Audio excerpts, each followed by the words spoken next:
Welcome to Ionizer Research. I'm Bob, the Ionizer guy, with some more information for your consideration. Today we're going to be comparing three machines.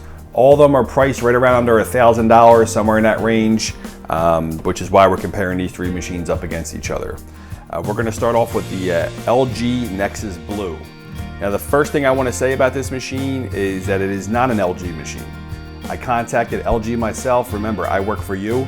I did a little bit of investigation and I called the company and they told me there's no such thing as an LG water ionizer. They don't make water ionizers. I understand why the company is doing it, trying to get a competitive edge, being newer to the market.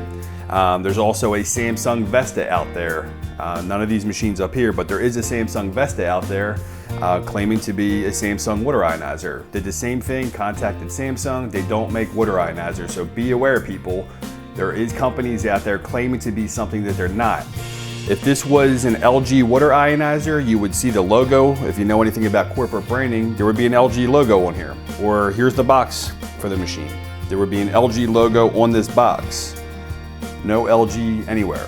What you're seeing is Ionia, which is actually the company who makes this machine. So anyway, let's start looking at this machine. The overall look of the machine is a nice machine. It's got a good design to it. One of the things I do notice is the manual flow control, which I'm not a big fan of. If you want to get stronger pH levels, you're going to have to slow your water down. If you want to get weaker pH levels, you're going to have to turn your water up. So the Nexus Blue Water Ionizer, it's actually only sold on one website out there. Not really a big company behind it. Like I said, it is newer to the market, so longevity is definitely in question with this machine. This machine here is the Hydrant 2505. Overall, nice looking machine. I like the LCD touchscreen. This machine actually uses parts from Tyent USA. They buy their parts from Tyent, so the internal parts on this machine are of good quality. One of the negative things I could say about Hydrant is their marketing. It's all basically done by word of mouth. The marketing is not really great on this machine.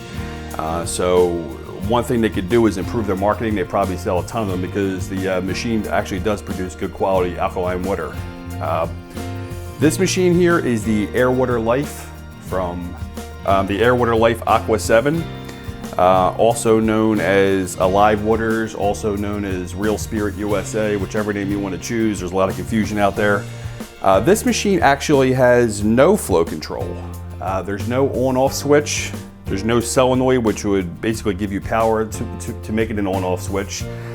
If you tee this machine into your cold water line, which is my preferred method, every time you get a glass of water, you're going to have to go underneath the sink and turn your cold water on, and you're going to have to go back under to turn it back off again. So there's not really a lot of positive things I could say about the Airwater Life machine. It's made in China. I don't really recommend any machine that are made in China. So one thing you're not going to see me do with these machines is you're not going to see me do the average pH test where you drop a couple of reagent drops in. I'll do that for you now real quick just to show you. You're going to get purple water. Okay, that's only the tip of the iceberg. What I'm going to do in the next segment is I'm going to take all these machines apart. I'm going to show you what's inside of these machines and show you why the results will always equal to what the parts are that are inside the machines. So let's start that now. I'm going to go into the next segment here, open up these machines, see what we have inside of them. Okay, for the next segment here, I took these machines apart. It took me a little while. First thing we're going to start off showing you is the water cell. The water cell is the housing that you're going to find the plates in these machines, or electrodes they're known as. I'm going to give you a measurement of this. I'm going to show you the total surface area of this water cell. So this water cell is 3 inches wide by 5.5 inches long. So what you do is you times 3 inches by 5.5 inches, that gives you 16.5 inches. You times that by the number of plates that are found in this water cell, and your total surface area is 82.5 inches. Now on this company's website, they do say that they have a solid and a mesh. So we're going to give them the benefit of the doubt, and what you do is when you get a mesh, you're going to have better electrical conductivity with the water, so you add 20%. So it would be 82.5 inches by 20%. That gives you 99 total square inches of surface area found on the Nexus Blue Water Ionizer. Now the measurements for the Air Water Life Aqua 7, the measurements are exactly the same, 3 inches by 5.5 inches. Now this water cell has solid plates inside, so you're not going to get that extra 20%, just so you know when I do the numbers, that's the reason why you're not getting the additional 20%. So this would be the same thing, it would be 3 by 5.5, gives you 16.5 inches. You times that by the number of plates in this water cell, which is 7, and you're going to end up with 115 total square inches of surface area from the Air Water Life Aqua Ionizer. Moving on to the hydrant. Noticeably a bigger water cell. Let's do the measurements. 7 inches by 3.5 inches. So this is a noticeably bigger water cell. When you do the math on this water cell, you're going to have 3.5 inches by 7 inches. That gives you 24.5 inches. Times that by the number of plates again. The total surface area on the hydrant, would be 122.5. Times that by the extra 20%, because this is a solid mesh hybrid plate, and you're going to end up with 147 as the total square inches of surface area on this. So with the Nexus Blue, you have 99. With the Air Water Life, you have 115. And with the hydrant, you have 147 total square inches of surface area. The more surface area, the better. The higher the pH levels, the better the negative antioxidant level. So in this category, the hydrant wins.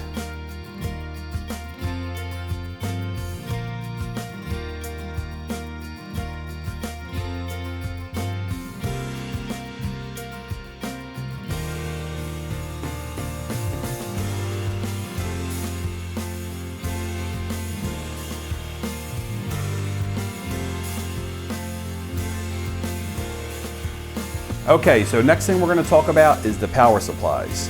There's 2 basic power supplies you can have on a water ionizer, one being a transformer, which you can find in the Nexus and the Air Water Life, and the other being an SMP power supply. Now, if you see any people out there or companies out there claiming that they have a non-electric water ionizer, people, there's no such thing. It's called an alkalizer, okay? And all it is a basic filter that's adding minerals to your water, boosting the pH of your water a little bit, giving you a little bit of negative antioxidants or the ORP value, but you can get the same results just by adding a little baking soda to your water. You're not getting the actual ionization, which is the microclustering of the water. That's what allows everything to be easily absorbed into your body.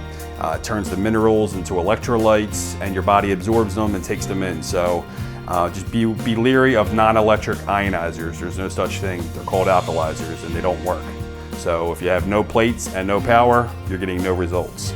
All right, so now let's talk about the actual power supplies in these systems. We're going to start off with the Nexus Blue. Excuse my cut over the camera here. The Nexus Blue, in the back of this machine, you're going to see a transformer. Okay. Now you have the Air Water Life, which is another style of a transformer. There's no housing around it, which is a little strange, but anyway, this is a transformer. Now when you look at the hydrant machine, you're going to see it has an SMP power supply in it. You know, all the things look the same, the motherboards, but they're not. The power supply is built in through this motherboard, so there's no need for a transformer. And one of the negative things I could say about a transformer is they get hot. If you know the old you know, tube TVs and you feel the back of them, they get hot. Or you know, the plug that's plugged into your laptop, you can feel the little box that's connected to the plug, and that gets hot. That's a transformer. And the biggest knock on them is over time they tend to burn out. So you're not going to have that trouble with an SMPS, you know, the same trouble that you would have with a transformer. The SMPS is a more advanced technology.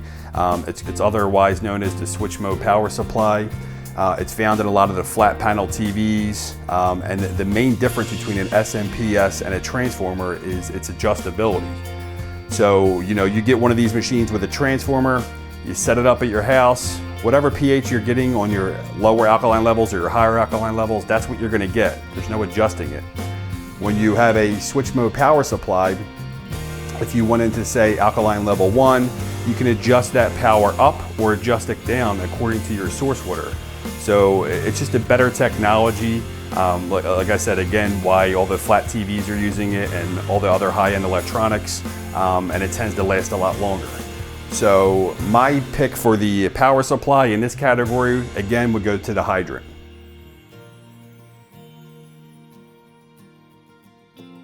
Okay, so now we're going to touch on warranties. The Nexus Blue and the Hydrant 2505, both of them have a 10-year, 100% on parts and labor warranty.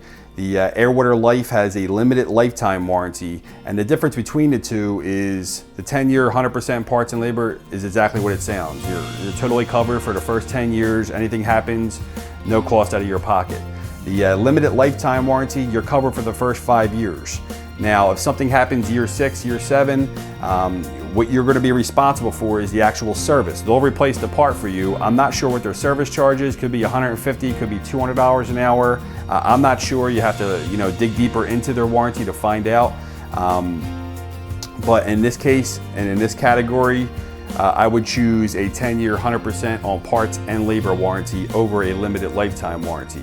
Now, there is 100% lifetime warranties on parts and labor, no fine print. They are available, but they're not available in this price category. So again, for this price category, I would go with a 10-year, 100% parts and labor. The only difference between the two machines, again, just to touch on this, the Nexus Blue, they've only been around for a year. So, I got jammed up in the past selling a machine. I sold it, they've been around for not a long time, and then all of a sudden the person they need something, fixed for their warranty, or they need filters and they can't get them. That's something you have to be leery about a little bit. Where the hydrant, they're backed by a company who's been around for a long time. I don't think you're gonna have any issues with their warranty. Okay, people, so now we're gonna talk about filtration. The Nexus Blue has a single filter, the Air Water Life has a single filter, and the Hydrant 2505 has dual filtration. Doesn't take a rocket scientist to figure this out. The more area that the water has to come in contact with the filter media, the better the filtration. In this case, it's only gonna travel through one filter. This case is traveling through one filter, and with the hydrant, it's gonna be traveling through 2 filters. So the price between these filters on a yearly basis is negligible. It's gonna cost you $90 for the Nexus to replace the filters, $80 for the Air Water Life, and $99 for the hydrant, but you're also getting a set of filters for that price. So do yourself a favor, get yourself something with dual filtration. Dual filter water ionizers are available in every price category. The hydrant in this specific category is a slam dunk. Make sure you stay tuned for my final thoughts on all 3 of these water ionizers, and I'll give you my final analysis.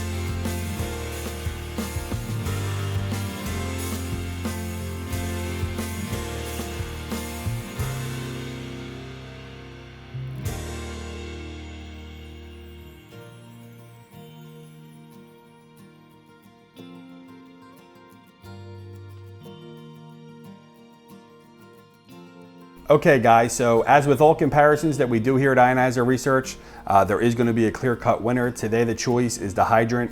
If you've been watching the video and you've been looking at the components laid out in front of you, you'll understand why the hydrant was an obvious choice today.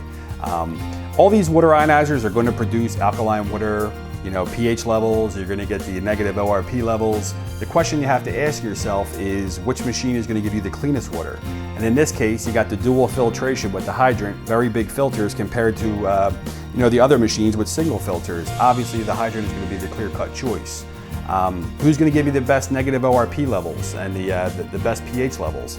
That's going to be the hydrant as well. They have the biggest water cell, which equals the biggest plates, and also they have the most power and the better power supply with the SMPS. So today's clear winner to me is the hydrant. It's my pick. Again, they do have the most power. They do have the best power supply. And they're backed up by a strong company. So if you have any technical issues, you need warranty repair, or you need to get filters, they're going to be there for you. The longevity of the company is not in question. Once again, I'm Bob, the Ionizer guy from Ionizer Research. If you have any questions, reach out to me. Just remember, guys, I work for you.